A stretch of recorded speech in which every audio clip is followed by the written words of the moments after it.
Yeah. Have you guys seen the new Outer Banks series?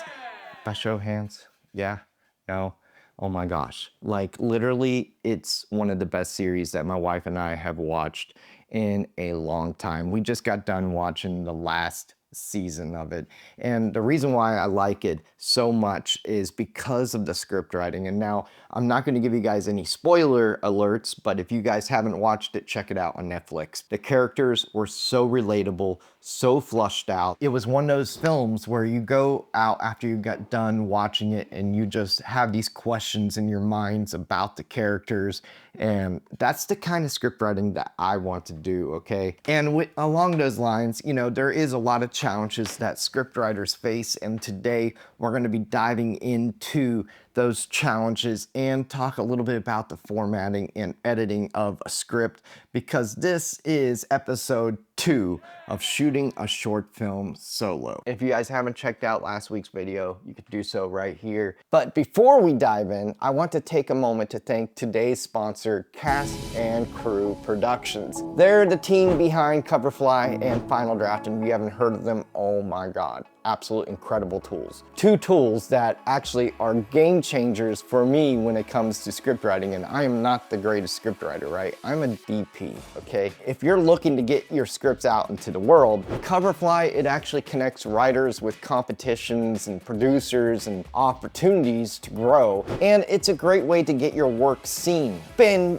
they have networking opportunities. It's actually just a win-win, right? And then we have Final Draft. And Final Draft has actually been my go-to script writing software for years, and it's actually the tool we're using today to write Mia. And while I'll share some of the pros and cons later, I just can't deny how much it's stepped up my workflow and streamlined the whole entire script writing process. And I apologize for this video being a little longer, but you guys can skip along in the timestamps below. With all that being said, let's talk about script writing itself. It's like basically like a puzzle.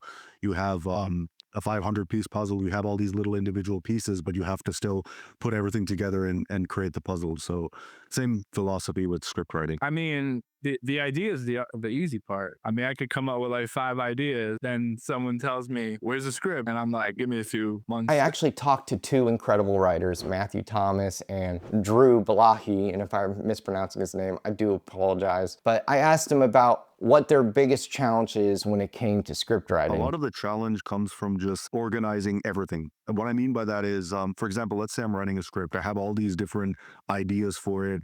For example, locations, what the characters do, what their personalities are, who they interact with, the other characters, you know, excluding the main characters, the supporting characters. Thinking about it is not the problem, but piecing it all together is, and kind of making it flow smoothly in a way that's easy for someone to understand.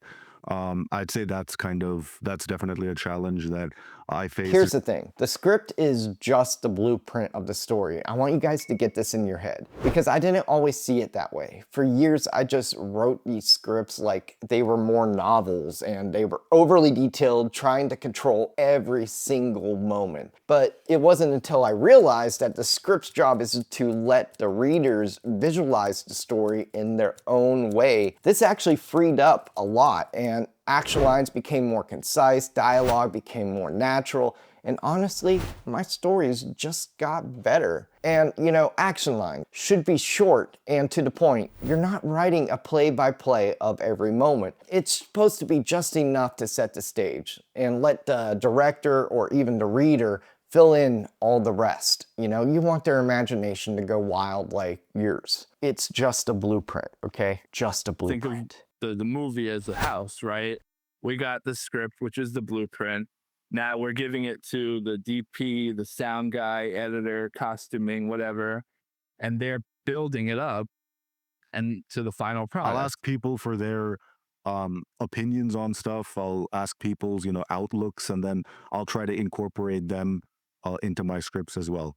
And a lot of the time, I basically take experiences from my own life, like actual life experiences I've gone through, and I try to incorporate them into my stories. Because when things are based on true stories, that people are automatically able to relate to that better. Collaboration has been actually the key here. And this is one thing I actually love about Final Draft is they make it so easy for us to collaborate with other writers. And so essentially I just assign a different writer to different characters. And this is one thing that I love the most about Final Draft because it just makes it easy to collaborate. See, what I do is I assign a different writer to different characters in the story, and I'm not the only one shaping them then. It just keeps my characters from feeling flat or even one-dimensional because we want these characters to feel 4D, right? Or four-dimensional, something that the audience can relate. And when I think about making a character, I look at their layers, like what they say, their dialogue, what they do, their actions, you know, or what they want, you know, all their goals or motivations, and obviously what they hide or subtext. The subtext or what they're not saying is something that really changed the way that I'm writing Mia. Now, when you start peeling back those layers, your characters just start to feel more alive and they feel more human. And when it's not coming out of just your perspective and other people's perspectives, it's giving them their own personality. One of my teachers when I was in film school, he always told me script writing's about what if, right? What if this happened? What if that happened? You know, like, I mean, in Halloween, what if the first time they stabbed Michael Myers, he just died? We would have no more Halloween, you know? So to me, that's what I try to take into my script writing is like, okay, well, what if this happens, right? I want my character to do this, but what if they did this instead? When it came to writing the script called Mia, the script was just honestly all over the place at first. Now Matthew, he did share something that related to me, which was dialogue. I can come up with a script easy. I could tell you what all these characters are doing. I could create a scene, but then it's like the dialogue for me is kind of a challenge because, you know, you got to think about not only do you have to get into the characters' heads, right? Like you got to become the character, but you got to become the main character, the secondary character, all these characters that are talking, you got to become them so you understand what they're trying to say or what they're going to say. Through dialogue. Dialogue serves as the window for that, if you will. So that is definitely something which I personally have struggled with that as well. Now, on top of everything, I asked both of them, you know, how they overcome writer's block and what happens when they get into writer's block. And let's just be honest, you know, writer's block is a real thing and it happens to everyone. If I'm writing a script and I get that writer's block, I'll jump into another story, another script I'm writing. You know, maybe I'm working on a comedy and I can't think of anything funny or whatever. So I try to jump into like maybe a thriller or a drama, kind of switch it up a bit. But when it comes to writer's block, here is some of their advice and my advice to you guys. And I know everyone will agree with this. Write anyway. Even if it sounds terrible, just get something on the page. And sometimes you just need to write through the block to find that gem that's hidden underneath. What I like to do is when I'm writing a script, when I'm telling my story, I like to envision myself as the character. For example, let's say I'm playing this particular person. What would I personally do in a situation like this? If I had the capacity to, you know, shoot lightning out of my hand toward anybody I wanted to, what would I do? Who would I target? And the main thing behind this whole series of shooting a short film solo is to teach you guys the process and not the story itself. And I say that because, you know, the story may not be up to Hollywood standards, quote unquote, but it's not about the story at all, okay? It's sharing the process and sharing how everything can be laid out and how everything should be organized and done before you arrive on set. That is the reason why we did the location scout, okay? Let's talk about Final Draft for a minute because while it is an incredible tool, I mean, obviously, no software is perfect, right? And here's what I really love about Final Draft, their formatting, because it takes care of the margins, scene headings, and dialogue placements, so literally I don't have to do any of that. And the collaboration, like I said earlier, assigning writers to characters is a game changer for me, and it also allows me to find editors, and they can put in script notes directly into the script without cluttering the page, which is absolutely incredible. And you know, honestly, let's talk about the beat board, because it is a great feature, but I'm still considered very, very old school. And that being said, I still like using poster boards and sticky notes to literally map out the whole story. It just gets me away from the computer screen, because honestly, I don't like being in front of a computer screen longer than I have to. But here's the thing, you don't have to use Final Draft to write a great story. Like, there's tools out there like Celtic, Storybinder, Microsoft Word. They all work just well. And the important thing here is to find what works best for you and start telling your story. Start writing. That's the main important thing, okay? Because at the end of the day, script writing is about telling what? A story, and not just any story, your story. So don't get caught up in all this technical jargon right away. Write what's in your head and what's in your heart, and let the rest come together as you go. So let's go into the script real quick. The first thing we want to look at is our scene heading. Our scene heading will be EXT or INT. What do they mean? It means exterior or interior. And then we have our location of where we're shooting. So our location is historical arcade. And then we have our time of day, which is morning. And then we have what we call the action lines. The action lines are the visual elements of the story. And like I said before, they need to be concise. It does not need to be written like a novel. It needs to make it to where the director that's directing the script, or an actor or anyone who reading it, they can actually visualize it and let their imagination run wild. Instead of saying Mia is angry and she runs out flipping her hair and slamming the door. This is very drawn out and very long-winded. All we really need on here is Mia runs out and slams the door.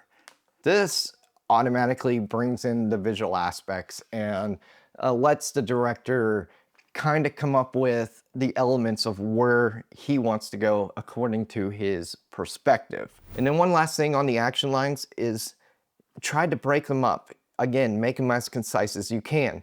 You know, 1, 2, 3. You don't want it more than 4 lines, okay? If you have it more than 4 lines, it's all feeling jumbled and it's very hard to actually keep up with. Coming down to the dialogue, right?